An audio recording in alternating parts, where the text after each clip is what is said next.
En este video voy a hablar sobre la inmunología básica.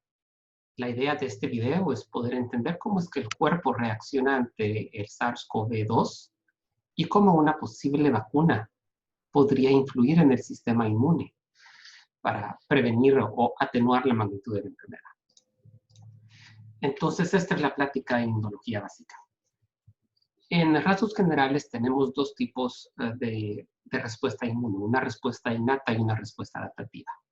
La respuesta innata es para la cual no necesitamos conocer el agente para podernos defender, y la adaptativa es la que se desarrolla cuando el cuerpo ya identificó el agente e hizo una respuesta específica contra ese agente. Como podrían esperarse, estas son divisiones artificiales, no significa de que sea diferente, es todo un conjunto que trabaja para el mismo fin, que es defender al cuerpo de un potencial invasor.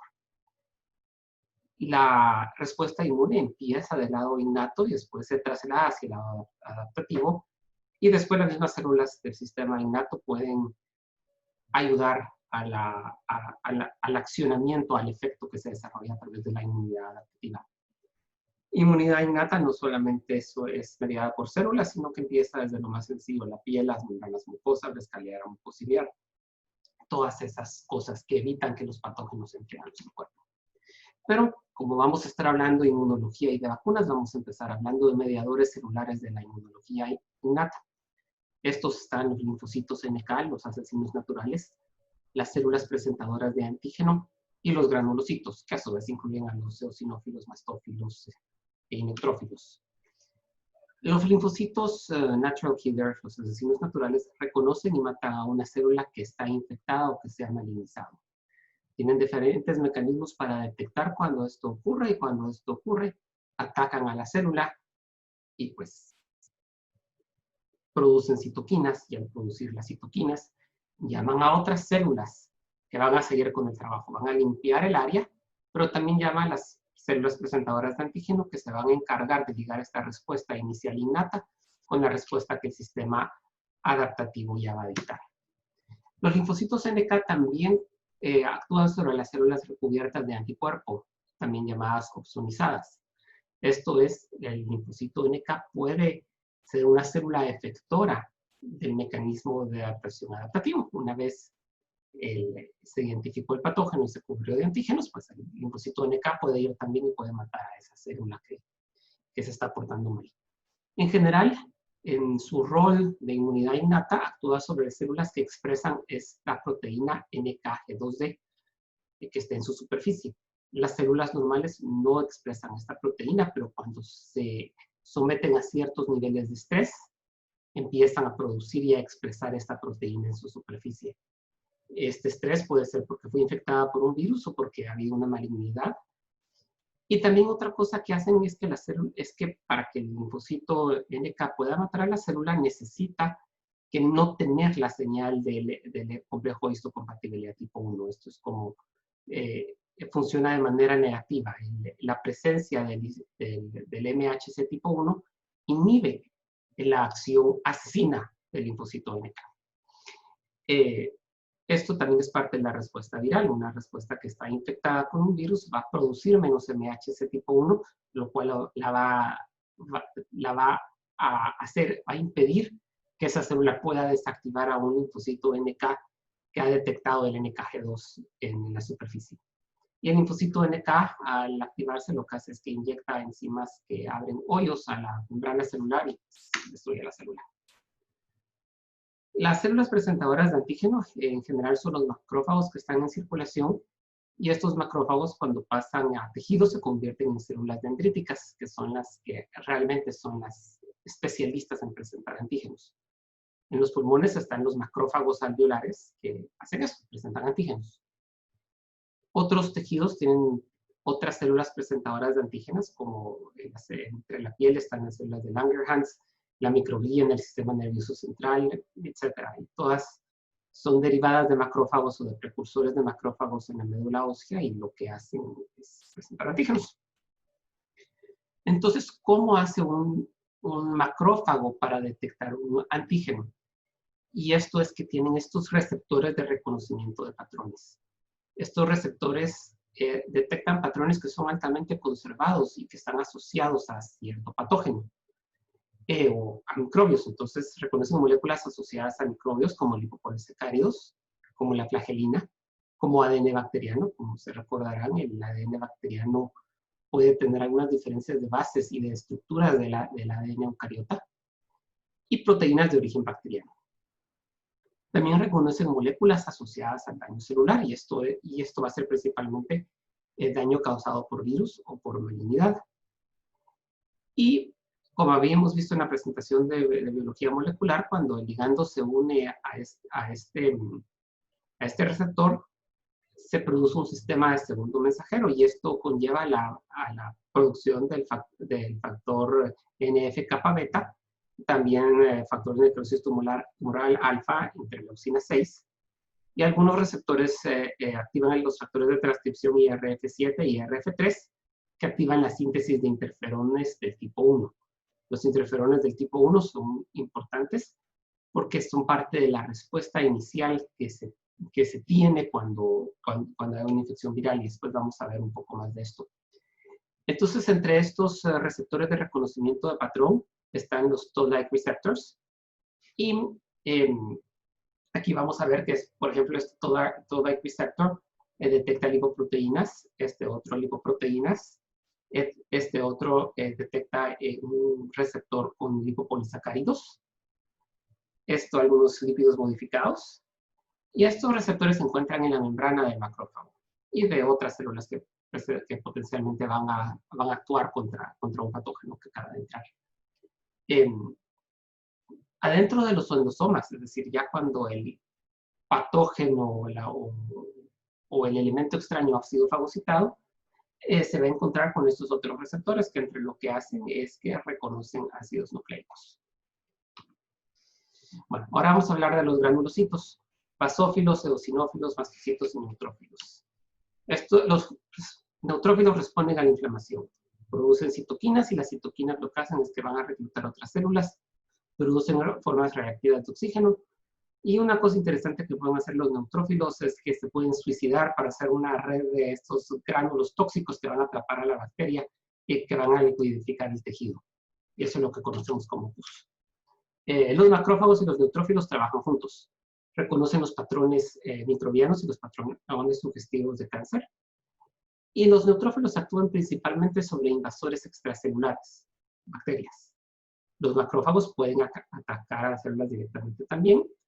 Y después es lo que hablamos de los traps de los neutrófilos. Al final de la respuesta inmune, los macrófagos se quedan limpiando el área y producen las quimoquinas necesarias para cicatrizar el daño. Son los que después renovan los fibroblastos y los que producen la cicatrización y la reepiteliciación si fuera necesaria. Mucho de este proceso de cómo se mata una bacteria o cómo se reconoce un invasor es a través de la fagocitosis. Entonces, básicamente, la célula detecta el organismo, lo enrolla entre su membrana, hace un fagosoma, y el fagosoma se une a lisosomas para hacer el fagolisosoma, que va a degradar, la proteína o el antígeno invasor. Y entonces este es el momento donde llegamos a hablar de la inmunidad adaptativa. Esta es la inmunidad para la cual se necesita experiencia previa, tarda en formarse, pero es mucho más efectiva que la inmunidad innata. Y después la gran ventaja es que tiene memoria inmunológica. Y al tener memoria, es lo que buscamos con la vacuna.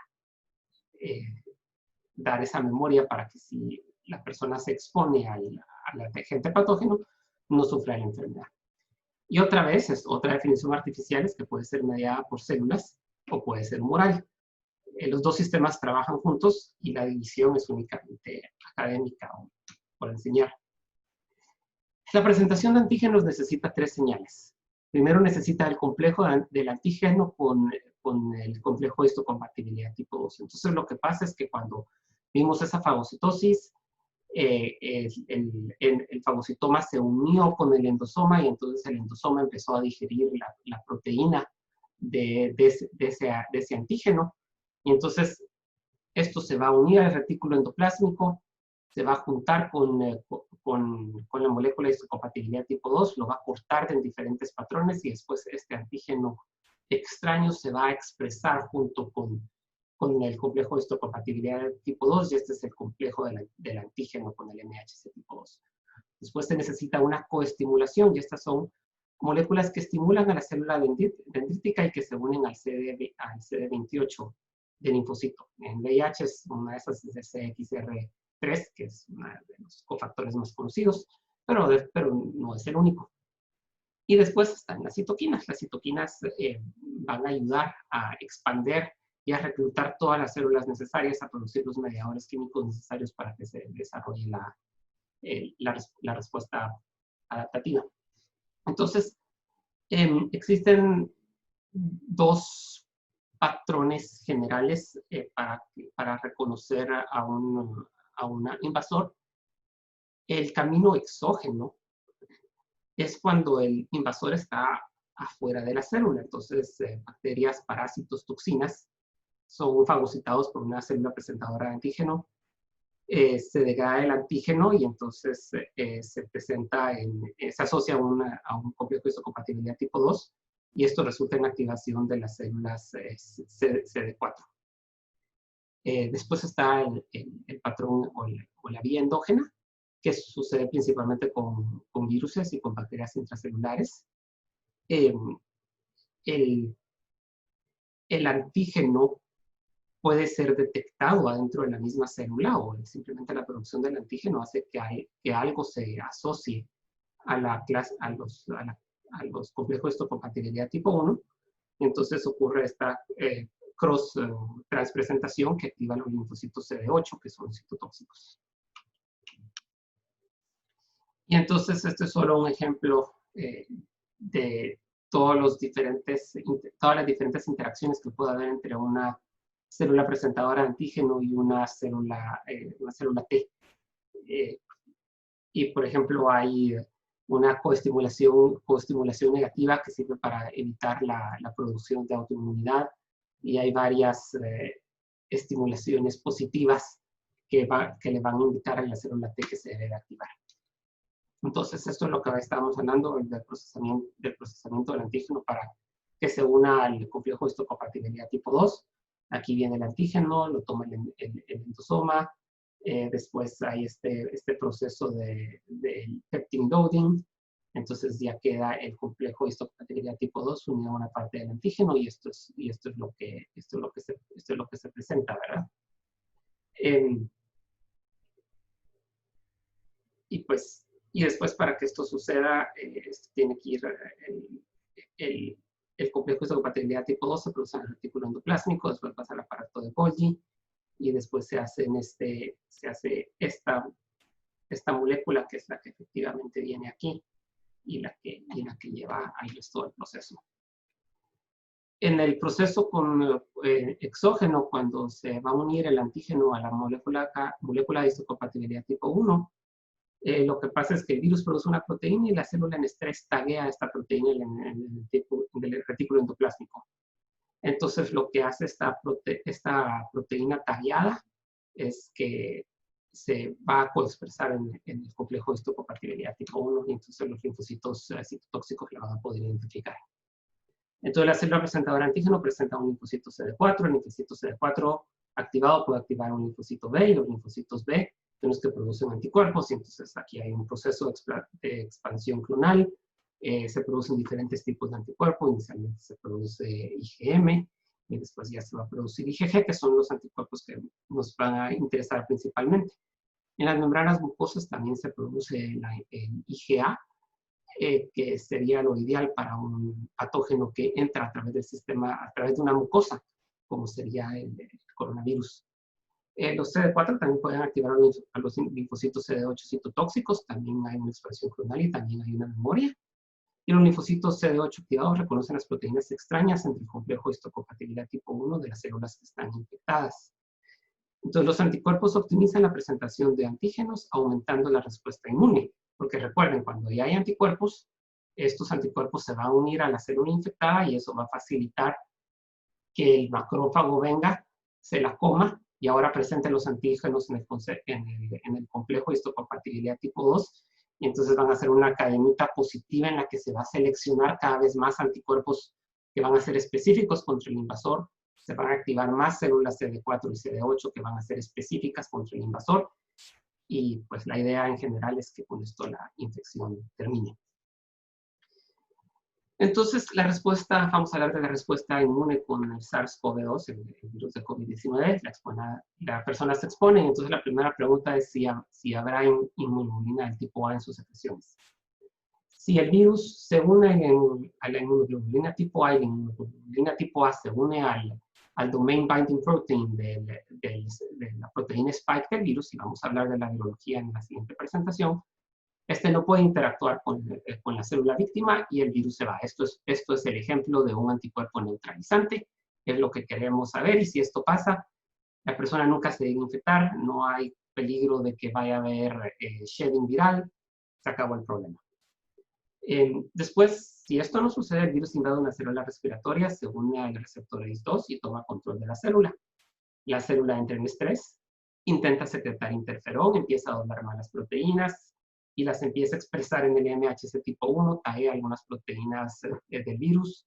Esperamos que taguee el spike protein, porque eso es lo que nos va a ayudar a que haya una respuesta adaptativa neutralizante. Y también empieza a producir esos factores, esa proteína que dijimos de que hace de que la célula asesina natural pueda matar a esa célula. Entonces algunas de las células van a morir por los linfocitos NK, el virus se reproduce y la célula lo excreta, la célula muere, los macrófagos pulmonares la barren y procesan los antígenos virales en el complejo de histocompatibilidad tipo 2. Y entonces ya puede ocurrir la respuesta adaptativa. Se causa la expresión clonal de linfocitos B y los linfocitos CD8 citotóxicos.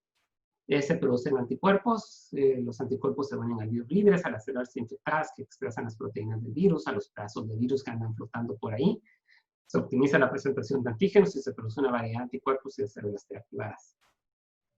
Los linfocitos CD8 pueden reconocer las células infectadas y las matan. Los NK matan a las células que están recubiertas de anticuerpos, ayudando a los macrófagos, a los neutrófilos. El virus libre se une al anticuerpo, ya no puede unirse a su receptor celular. Ahora, este es el caso en que los anticuerpos serán neutralizantes. Existe el riesgo que se forme un anticuerpo no contra el binding domain de la proteína spike, sino que contra el otro lado. Y cuando esto sucede, el anticuerpo se une, y al unirse al anticuerpo lo que hace es que hace más probable de que ese virus unido al anticuerpo pueda entrar a una célula, y eso es potencialmente lo que sucede en una tormenta de citoquinas. El número de células infectadas baja, lo que esperamos, los macrófagos empiezan a producir citoquinas de TH2, entonces se produce el proceso de desinflamación, se reclutan fibroblastos para reparar los tejidos, se limpian las células muertas. Los linfocitos B y T sin estímulo hacen apoptosis, y algunas células de memoria van a persistir, que se van a dormir a un nódulo linfático hasta que vuelvan a ver a otro coronavirus, lo cual esperamos que sea nunca. Bueno, y esto es toda la presentación.